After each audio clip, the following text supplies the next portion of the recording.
السلام علیکم dear students. ہمارا جو ٹاپک ہے وہ ہے دا ایئرس آف ڈپریشن. ہم نے آلریڈی پچھلے لیکچر میں آپ نے دیکھا ہوگا کہ ہم نے اکانومک کرائسس کی بات کی کہ جو وار ریپریشنز جو دینے پڑے جرمنی کو، اس سے پہلے انکار کر دیا اس کے بعد اس نے جو ہے بہت سارا پیسہ جو ہے بنانا شروع کر دیا، جس کی وجہ سے وہاں ہائپر انفلیشن ہوئی.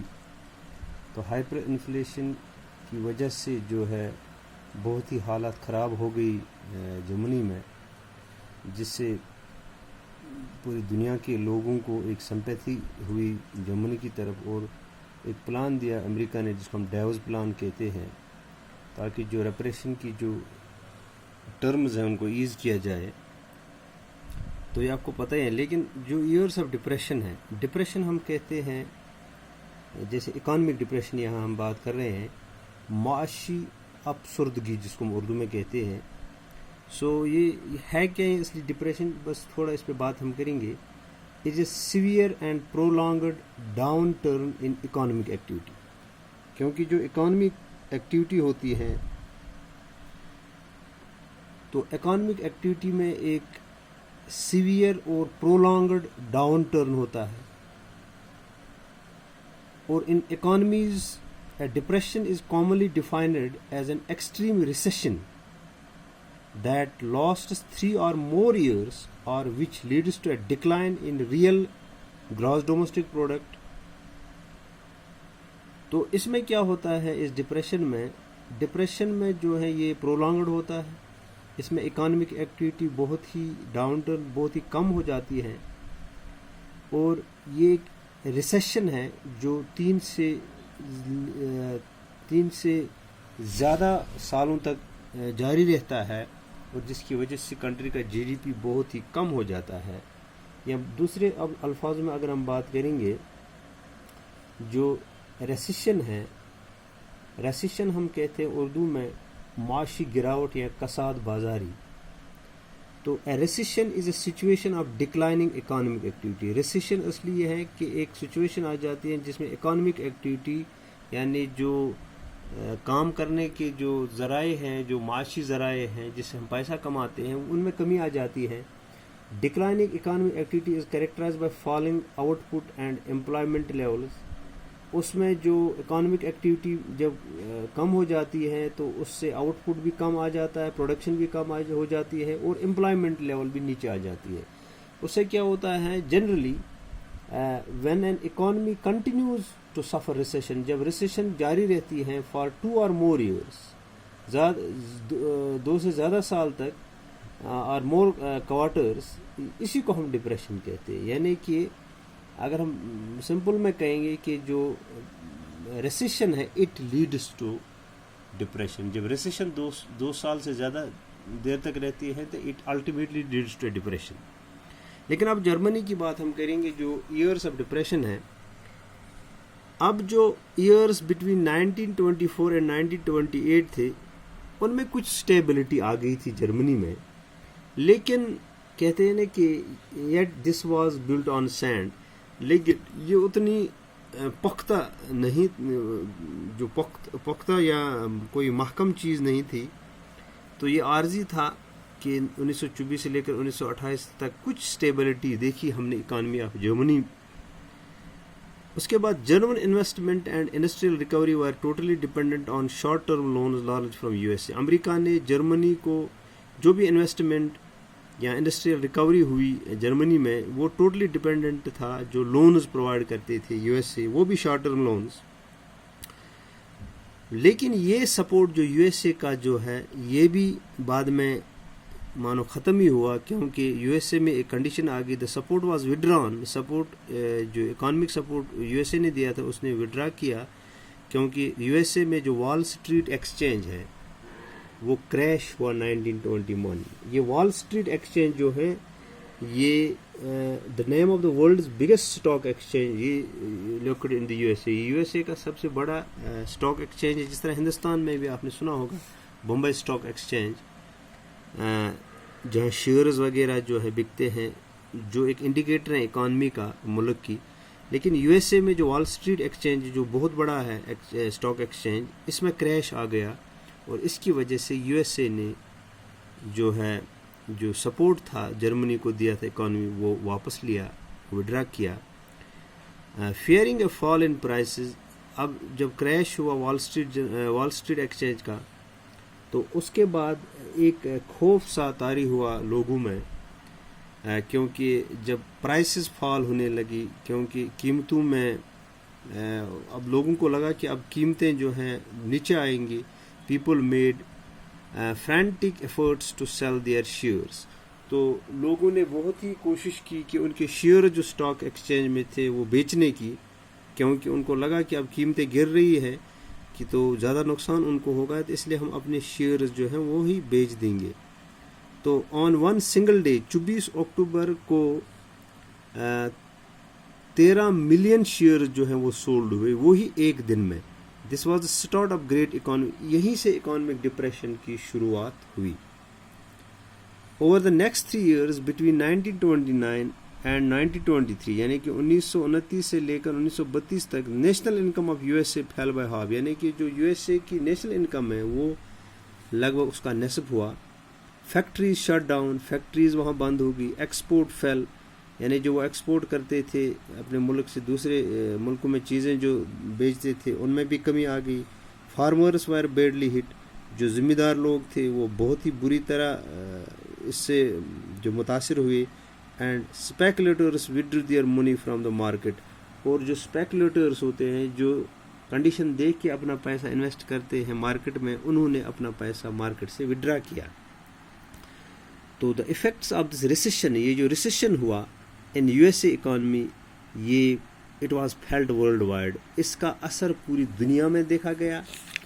تو اس کے بعد جو جرمنی ہے, جرمن اکانومی ہے, was the worst hit by the economic crisis, کیونکہ جب یو ایس اے پہلے ان کو لون دیتا تھا, جب یو ایس اے خود ریسیشن کا شکار ہوا, وال اسٹریٹ جو اسٹاک ایکسچینج ہے ان میں کریش آ گیا, تو بہت ساری مشکلات یو ایس اے میں آ گئی. تو جرمنی بھی ہٹ ہوا. جرمنی کیونکہ ورلڈ وائڈ جو ہے یو ایس اے اکانومی کی جو ریسیشن ہے اس کا اثر پورے دنیا میں دیکھا گیا. German economy was the worst hit by the economic crisis, German economy جو ہے وہ ورسٹ ہٹ ہوئی. 1932 بائی دا 1932 جو 1932 تک industrial production was reduced to 40% of 29 level, لگ بھگ 40% جو ہیں ریڈیوس ہوئی جو انڈسٹریل پروڈکشن, جو انڈسٹریز میں چیزیں نکلتی تھی. تو اس کے بعد جو جنرل افیکٹس پڑے ریسیشن کے جرمنی پہ وہ ہم دیکھیں گے. The main effects of recession on German economy جو پڑے, نمبر 1 تھا ورکرز لاس دیئر جابس اور دیئر ویجز وائر ریڈیوس. جو ورکرز تھے انہوں نے ان کی نوکری چلی گئی, یعنی جو ورکرز فیکٹریوں میں کام کرتے تھے, انڈسٹریز میں کام کرتے تھے, تو دے لاس دیئر جابس اور دیئر ویجز وائر ریڈیوس, یا اگر کسی کی نوکری تھی تو ان کی جو تنخواہی تھے اس کو بہت ہی کم کیا گیا. Number of employed people increase 6 million, لگ بھگ 6 ملین جو ہے جو ان امپلائڈ لوگ, یعنی کہ جو جن کی نوکری چلی گئی, لگ بھگ 6 ملین لوگ بیکار ہو گئے, بے روزگار ہو گئے. اس کے بعد کیا ہوا کہ اتنی بے روزگاری بڑھی on the streets of Germany. جو جرمنی کے جو کوچے تھے, گلی کوچے, you could see men with placards around their necks, یعنی کہ لوگوں کے گردنوں میں پلے کارڈس لکھے تھے, willing to do any work. یعنی کہ اتنی بے روزگاری بڑھ گئی کہ جو بے روزگار لوگ تھے, نوجوان تھے, انہوں نے اپنے گلے میں کارڈ لگائے, پلے کارڈز لگائے, اور گلیوں میں بھٹکتے تھے کہ we are willing to do any work, ہم تیار ہیں, ہمیں کام دو, ہم کام کرنے کے لیے تیار ہیں. Unemployment youths play cards or simply sat at street corners, streets میں بیٹھنے لگے جو ان امپلائڈ یوتھس تھے, اور desperately queued at the local employee, یہاں جو امپلائمنٹ ایکسچینج تھا ان کے باہر لائنیں لگائی ان بے روزگار نوجوانوں نے. ایز جابز ڈس اپیئرڈ، کیونکہ جو جابز تھے، جو نوکریاں تھیں وہ غائب ہو گئی، ختم ہو گئی. یوتھ ٹو، اس کے بعد کیا ہوا، جو یوتھس جو ہیں انہوں نے کرمنل ایکٹیویٹیز میں حصہ لیا، یعنی کرائمز کی طرف جو بیکار ہو گئے تو کرائم کرنے لگے، اور اس سے جو جنرلی لوگ جو ہیں وہ مایوس ہو گئے. یعنی کہ ورکرز نے، جو جرمنی میں ریسیشن کا اثر رہا، جرمنی میں پہلے کا ہو، ورکرز لاس دیئر جابس، ان کے ویجز ریڈیوس کیے گئے. یہ جو ان امپلائڈ پیپل تھے 6 ملین تک انکریز ہوا. یوتھ ٹو کرمنل ایکٹیویٹیز، نوجوان جب بیکار ہو گئے تو انہوں نے جرموں میں حصہ لیا، یعنی بڑے بڑے جرم کرنے لگے. Economic crisis created deep anxieties and fear in people, اس سے لوگوں میں بہت زیادہ بے چینی بڑھ گئی، بہت زیادہ خوف بڑھ گیا. مڈل کلاس جو سیلریڈ امپلائیز تھے اور جو پینشنرز تھے، دے سا دیئر سیونگ ڈیمینش، ان کی سیونگز بھی بہت ہی کم ہوگی. When the currency loss its value, کیونکہ جو کرنسی تھی وہ ڈیویلیو ہوگی، اس کی ویلیو بہت ہی کم ہوئی. اس کے بعد ایک جو ہے سمال، یعنی کہ جیسے ہم نے دیکھا مڈل کلاس لوگ، سیلریڈ یا پینشنر جو ہیں، ان کی جو سیونگس ہیں وہ کم ہو گئی. اسی طرح سے جو سمال بزنس مین تھے یا سیلف امپلائمنٹ تھے یا ریٹیلرز تھے، they suffered as their business got ruined, ان کا بزنس بھی ختم ہو گیا. اس کے بعد دیز سیکشنز آف سوسائٹی، یعنی کہ یہ جو مڈل کلاس کے لوگ تھے یا بزنس مین تھے یا سیلف امپلائڈ یا ریٹیلرز تھے، یا ریٹیلرز جو لوگ تھے، they were filled with a fear، ان میں ایک خوف سا ہو گیا جس کو ہم fear of پولیٹرنائزیشن، یعنی کہ یہ جو فیئر جو ہے، یہ خوف ہے پرولیٹرنائزیشن جو ہے ہم پرولیٹریٹ کہتے ہیں، مزدور طبقہ. لیکن چونکہ آپ نے دیکھا کہ کچھ لوگ سیلف امپلائڈ تھے یا کچھ جو ہے ریٹیلر شاپ چلا رہے تھے یا کچھ سمال بزنس چلا رہے تھے، لیکن جب بے چینی بڑھ گئی، جب بے روزگاری بڑھ گئی، جب ڈیویلیو پیسہ ہو گیا، تو لوگوں میں ایک فیئر ہوا جس کو ہم کہتے ہیں فیئر آف پرولیٹرنائزیشن. یہ ہے کیا اصلی؟ To become impoverished to the level of working class, یعنی غریب ہونا، اتنا غریب ہونا کہ اگر کوئی بزنس کرتا تھا اس کا بزنس چلا گیا اور وہ مزدور بن گیا. اسی طرح سے کوئی سیلف امپلائڈ تھا وہ بھی مزدوری کرنے لگا. اسی طرح ریٹیلر جو تھے وہ بھی، یعنی اسی کو ہم ایک خوف سا طاری ہوا لوگوں میں کہ اب ہم پرولیٹریٹ میں طبقہ بنیں گے، یعنی مزدور طبقہ بنیں گے. اس چیز کو ہم کہتے ہیں پرولیٹرنائزیشن. تو یہ خوف لوگوں کے دماغ میں آ گیا، اور تو ایک اینگزائٹی بڑھ گئی، reduced to the ranks of working class جس کو ہم کہتے ہیں، یا ورس سٹی، یا اس سے بھی جو ہیں مزدوری سے بھی نیچے اگر کوئی چیز ہے اس میں لوگ چلے جائیں گے. تو only organizer workers could manage to keep their heads above, لیکن جو آرگنائزر یعنی کہ جو گورنمنٹ میں کام کرتے تھے وہ کسی حد تک ٹھیک تھے، but unemployed weakened their bargaining power. لیکن جو بیچارے ان امپلائڈ تھے ان میں پریشانی آ گئی. Big businessmen was in crisis, بڑے بڑے بزنس مین کرائسس میں تھے. Large mass of peasantry was affected by sharp fall in agriculture price, جو ذمہ دار طبقے کے لوگ تھے ان کو جو ایگریکلچر جو پروڈکٹس تھے ان میں پرائسز کم ہو گئی. And women unable to fill their children's stomachs, جو عورتیں تھیں وہ اپنے بچوں کا پیٹ نہیں پالنے کے قابل نہیں رہی. Were filled with sense of deep, اس سے ان لوگوں میں ایک مایوسی سی چھا گئی. تو اس طرح سے ایک بہت بڑا امپیکٹ پڑا اس جس کو ہم کہتے ہیں جو ڈپریشن ہوا، جو ایئرس آف ڈپریشن تھے، جو اکانومک کرائسس ہوئی جرمنی میں، تو اس سے سارے طبقوں پہ اثر پڑا. تو اس کے بعد ایک چیز ہم پڑھنے جا رہے ہیں جس کو ہم کہتے ہیں انسٹیبلٹی آف وائمر ریپبلک. آپ کو پتہ ہے وائمر ریپبلک جو ہے یہ بنا تھا جرمنی میں تاکہ جو ڈیموکریسی ہے وہ ریسٹور ہو جائے. لیکن وائمر ریپبلک کو کیا ہوا، یہ انسٹیبل کیوں ہوا، اس میں گڑبڑ کیوں ہوا؟ Politically too the Weimar Republic was fragile. یہ اگر ہم سیاسی طریقے سے بات کریں گے، یہ جو ویمر ریپبلک تھا یہ بہت ہی کمزور تھا. The Weimar Constitution had some inherent defects and vulnerable to dictatorship. اس میں بہت سارے ڈیفیکٹس تھے اس ویمر ریپبلک میں، اور اس میں ایک یہ بھی چانس تھا کہ یہ جو ویمر ریپبلک ہے اس کو ریپلیس کرے گی ڈکٹیٹرشپ. اس میں پہلا ڈیفیکٹ یہ تھا، ون واز پروپورشنل ریپرزنٹیشن. تو اس میں ایک ریپرزنٹیشن تھی، یعنی نمائندہ چننے کا طریقہ جو ہے جس کو ہم متناسب نمائندگی کہتے ہیں، یعنی پروپورشنل ریپرزنٹیشن. اس میں کیا ہوتا ہے، یہ ایک سسٹم ہے، system used to elect a countries government. یہ ایک سسٹم ہے جس سے ہم کنٹری کی گورنمنٹ کو چنتے ہیں. If no party wins over 50% of the vote, اگر کوئی بھی پارٹی جو الیکشن لڑتی ہے 50% سے زیادہ ووٹ نہیں لیتی ہے، then a coalition government usually was to, پھر ایک کولیشن ملی جلی سرکار بنتی ہے. تو یہاں بھی یہی تھا کہ ویمر ریپبلک میں ایک تو پہلا ڈیفیکٹ یہ تھا کہ اس میں پروپورشنل ریپرزنٹیشن تھی، یعنی ووٹ ڈالنے کا جو طریقہ تھا، it was impossible to get a majority.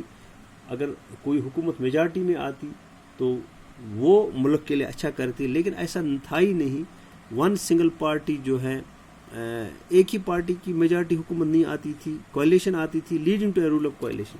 Coalition میں آپ کو پتہ ہی یہ کمزور گورنمنٹ ہوتی ہے، یہ کچھ کر نہیں سکتی ہے. اسی طرح سے ویمر ریپبلک میں بھی یہی ڈیفیکٹ تھا کہ وہاں کولیشن گورنمنٹ زیادہ بنتی تھی. اندر ڈیفیکٹ واز آرٹیکل 48.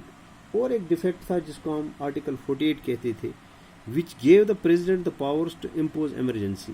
اس نے پریزیڈنٹ کو ایک پاور دیا تھا کہ وہ ایمرجنسی کسی بھی وقت ڈکلیئر کر سکتا تھا. سسپینڈ سول رائٹس، جو لوگوں کے جو رائٹس ہیں ان کو سسپینڈ کر سکتا تھا. اینڈ رول بائی ڈگری، اور رول کرتا تھا، یعنی کہ جو حکم کرتے تھے، جو پریزیڈنٹ کوئی حکم کرتا تھا اسی سے وہ حکومت کرتے تھے، ڈگری سے. اس کو ہم رول بائی ڈگری بھی کہتے ہیں. تو یہ دوسرا ڈیفیکٹ تھا. پہلا ڈیفیکٹ تھا پروپورشنل ریپرزنٹیشن، دوسرا ڈیفیکٹ یہ تھا آرٹیکل 48. اس نے پریزیڈنٹ کو بہت زیادہ پاورز دیے، وہ ایمرجنسی ڈکلیئر کر سکتا تھا، تو سول رائٹس وغیرہ سسپینڈ کر سکتا تھا، اور رول کرتا تھا بائی ڈگری حکم سے. The Weimar Republic faced 20 different cabinets in 14 years. اب دیکھو وائمر ریپبلک کتنی کمزور تھی، کتنا ڈیفیکٹ تھا. یہ جو کولیشن اس میں بنتی تھی، یعنی لگ بھگ 14 سالوں میں 20 حکومتیں بدلی، یعنی 20 ڈفرینٹ کیبنٹس بنی 14 سال میں. آپ اندازہ کر سکتے ہو کتنی کمزور یہ ریپبلک تھی. Each lasting on average 239 days، یعنی کہ ہر ایک حکومت صرف 239 دن تک قائم رہی ایوریج میں. And people lost confidence in the democratic parliamentary system. اس طرح سے لوگوں کا جو بھروسہ اٹھ گیا اس ڈیموکریٹک پارلیمنٹری سسٹم میں، جو ویمر ریپبلک جو ہے کرنا چاہتا تھا جرمنی میں. تو اس طرح سے جب اتنی کمزوریاں اس میں آ گئی تو لوگوں کو اس سے بھروسہ ہی اٹھ گیا اس پارلیمنٹری سسٹم سے، وچ ہارڈلی آفرڈ اینی سولوشن، کیونکہ اس نے کوئی سولوشن دی ہی نہیں، اس سے کوئی فائدہ آیا ہی نہیں.